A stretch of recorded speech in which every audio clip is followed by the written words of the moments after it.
Bonjour tout le monde. Aujourd'hui, vidéo que j'attendais depuis assez longtemps, je voulais vous en parler depuis un petit moment, sur un sujet assez précis qui est le sujet du hot melt.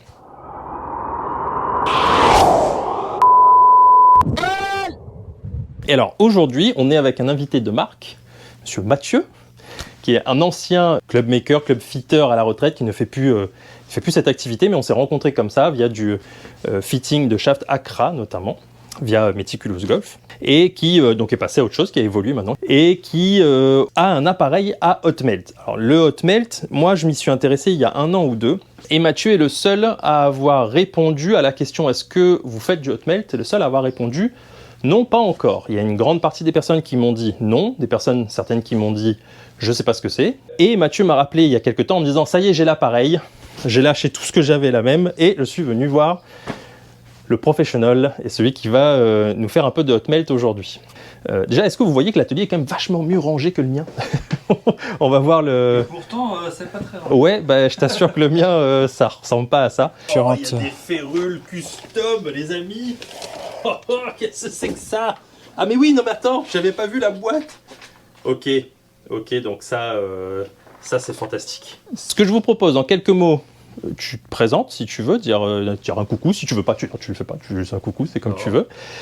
Ensuite, on va parler un peu de ce qu'est le hot melt, et puis après, on va aller voir du coup comment tu le fais. On va le mettre en place sur, j'ai amené 2 têtes de driver pour voir la différence entre la tête Callaway et la tête Cobra, qui sont des têtes où quand je fais des petites notations de driver, je mets parfois des points en plus sur est-ce que c'est hot meltable facilement ou pas, et donc aujourd'hui, on va voir qu'est-ce qui est hot meltable facilement ou pas.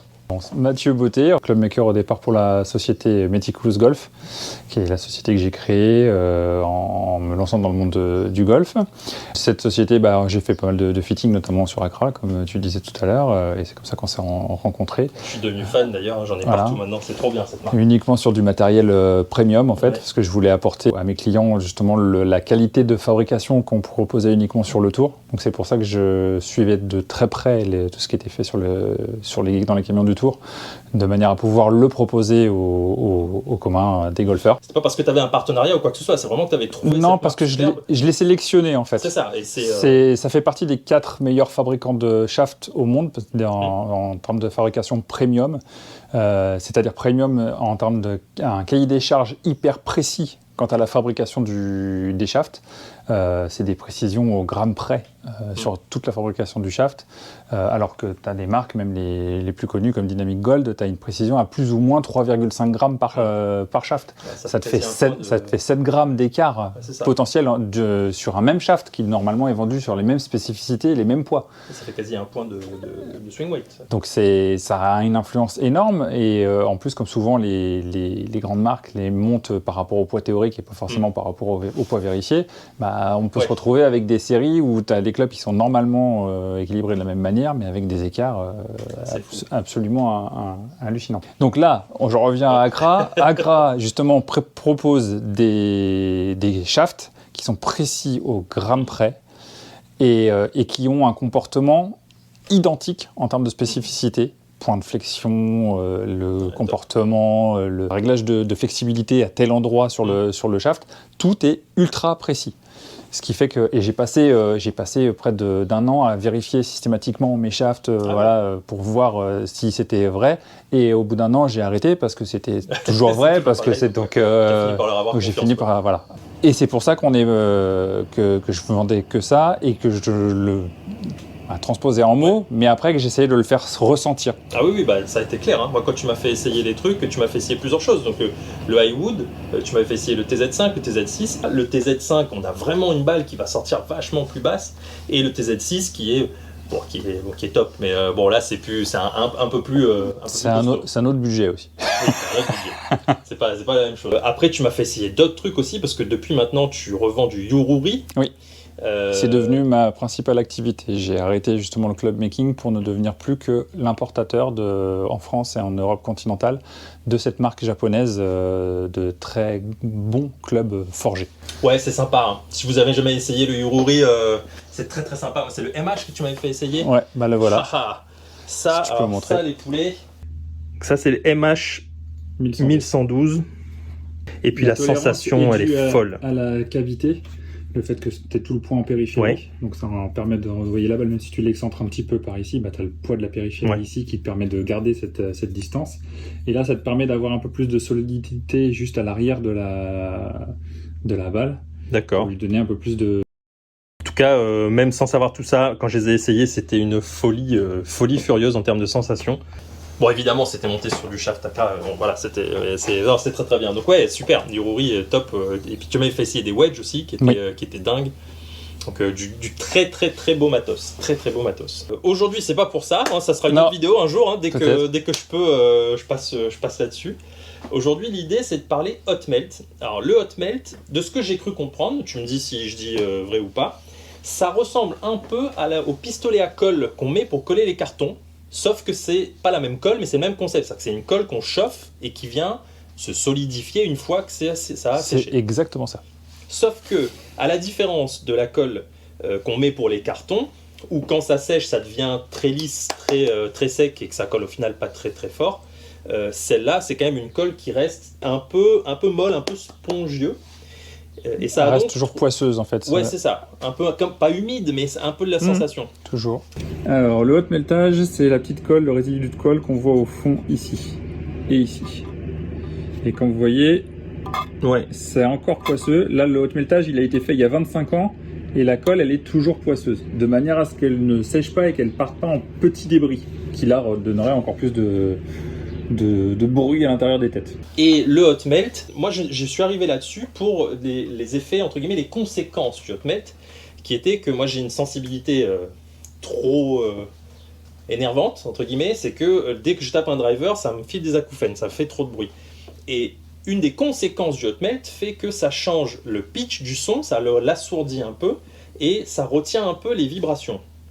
Donc forcément je me suis dit, il faut absolument que je teste ce truc-là, parce que si ça peut me permettre de soit encore plus diminuer le son du Callaway ou des Cobra que je joue, qui sont un peu les deux marques qui sortent un peu du lot en termes de son, mais si ça permet aussi d'atténuer suffisamment pour se mettre à pouvoir accéder à d'autres types de drivers, moi ça change ma vie golfique. Donc ça c'est la conséquence. Pourquoi est-ce que ça a été inventé? Donc tu me disais que ça a été inventé pour des réglages avant que les poids soient réglables, c'est ça? Avant que les têtes de driver soient réglables, ils ont commencé à faire les grosses têtes, donc à tête creuse. Les pros voulaient en fait régler et changer légèrement plusieurs paramètres, le poids en tête. Donc ça permettait de régler l'équilibrage du poids entre le manche et la tête, donc de redonner un petit peu plus de poids, de régler un petit peu le centre de gravité dans la tête et de régler vraiment, on met la colle à l'intérieur de la tête où on veut de manière à ce que ça puisse changer l'équilibrage en hauteur aussi, puisque comme on met un peu plus de poids sur la semelle, le centre de gravité va avoir tendance à descendre un petit peu plus.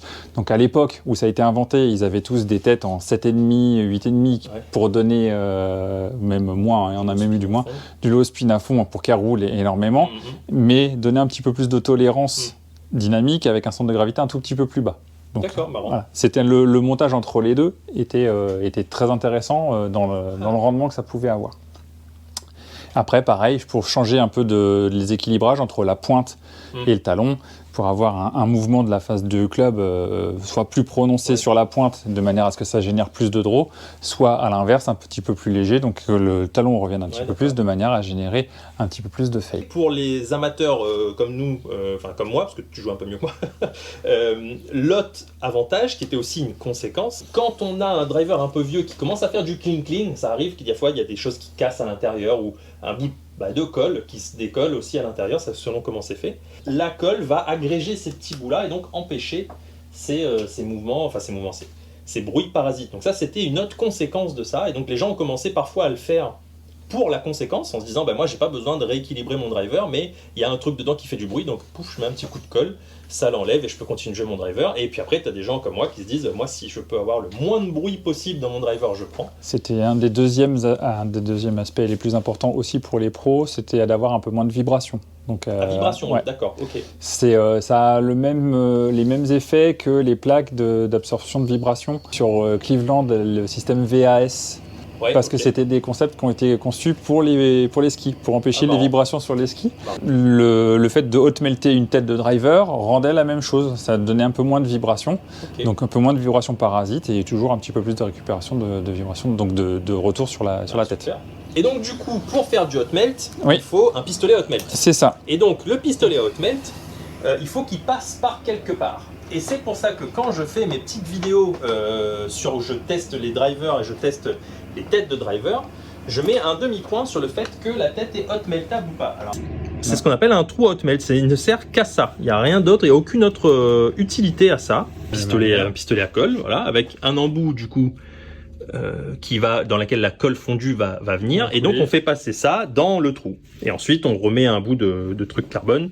J'ai pris ma tête de Cobra aussi pour vous montrer que la tête de Cobra, il n'y a pas de trou. Nulle part sur celle-là. Alors c'est une Rad Speed X. Dans certains drivers, que ce soit Ping sur certains modèles ou Cobra, la tête, en fait, le hosel est vraiment usiné au moment de la création de la tête du club et donc vient s'ouvrir et le trou est directement, c'est creux et on a un accès direct à l'intérieur de la tête. Ça, tu vois, je savais pas, donc je vais le rajouter dans mes critères de notation parce que je connaissais pas ça. Donc je vais réajuster les notes des drivers que j'ai notés jusqu'à présent. Et ben écoute, on va te laisser. C'est parti pour une démonstration. On va te laisser hot melter. Alors du coup, toi tu me conseilles de le mettre sur la face en bas, dans le seul but du son, c'est mieux. Sur le but du son, en fait, ta partie qui vibre, c'est pas ta face. C'est le reste. C'est ça. Ok. Donc j'aurais tendance à te dire, mets-le là.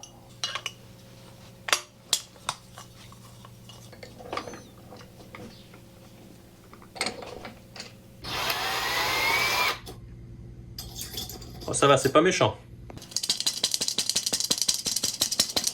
C'est mieux généralement de mettre entre 5 et 10 grammes. 195, 8. On peut déjà pousser jusqu'à 200 et puis on verra.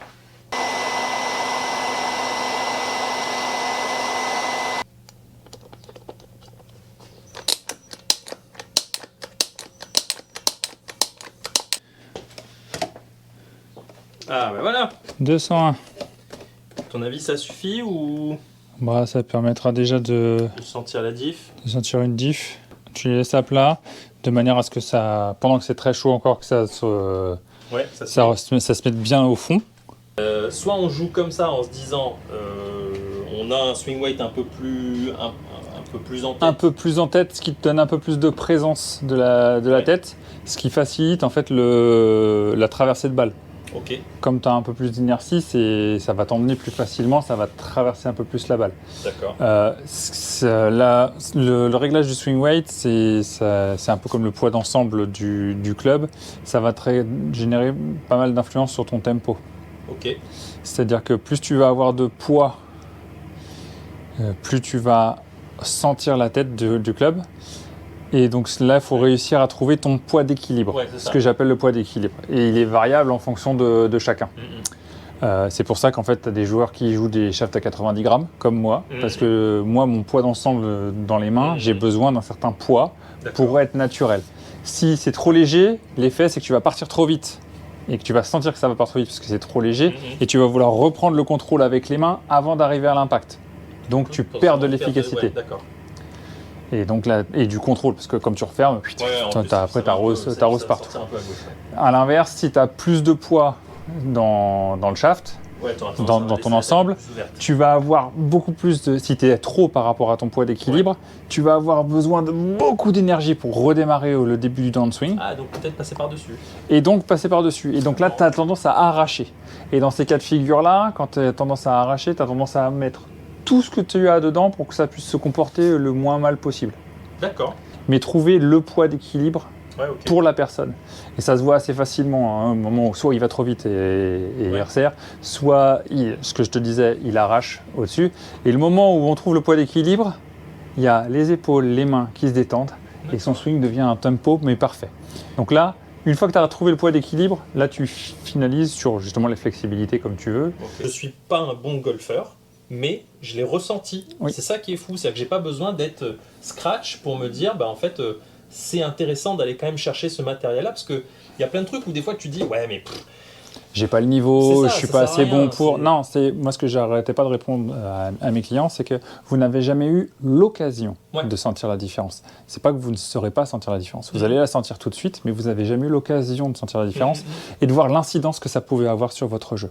Ouais, c'est- Et quand justement les clients se mettaient à taper un coup en disant oh, c'est extra, parce que là j'ai senti la différence, voilà, et tu as pu passer mais par moi, là parce que mais je t'ai moi, vu c'est faire fou. cette Mais tête-là oui, au mais moment où justement tu l'as eu. Tu m'avais fité sur des ICWT 95 Ouais. et j'ai toujours quelque part là en me disant à un moment il faudra que je les monte ceux-là parce que c'était fou. Il y a vraiment eu un moment où et alors, là où c'était le plus parlant parce que quand tu me les avais montés effectivement d'un coup je sentais que mes coups allaient mieux mais entre guillemets ça m'arrive des fois d'avoir des coups tu vois. Là où je l'ai vraiment senti c'est quand je repasse sur un autre shaft les 3 premiers coups pareil, et je te dis, bah ouais, mais bon, en fait, tu vois, ça marche aussi. Tu me dis, non, mais vas-y, tape encore 5-6, et d'un coup, au bout du 4e coup, bro, ça s'effondre, C'était et reparti. il n'y a plus rien qui Parce fonctionne. qu'en fait, tu vas régler un métronome. Ouais. Quand tu as ton poids d'équilibrage, ton corps va se détendre et va prendre son rythme. Mais c'était ton rythme naturel. Et là, tu vas pouvoir l'exploiter, ton rythme naturel. Donc, tu vas l'ancrer. Et si tu es sur ton poids d'équilibre, bah, il va s'installer, il va se consolider, il va se consolider. Tu reprends un autre club, tu vas continuer sur ce rythme-là. Ton corps, il l'a en termes de sensation. Mais il l'a pas longtemps. Parce qu'après, tu lui remets un truc qui va le dérégler. Donc, il va mettre 3-4 coups, puis il va plus savoir où il en est. Et après, là, toi, t'es paumé. Et tu repars dans tes travers, justement. C'est exactement ça que j'ai ressenti vraiment. Et pourtant, comme j'ai dit, je suis très, très, très loin d'être un chiffre.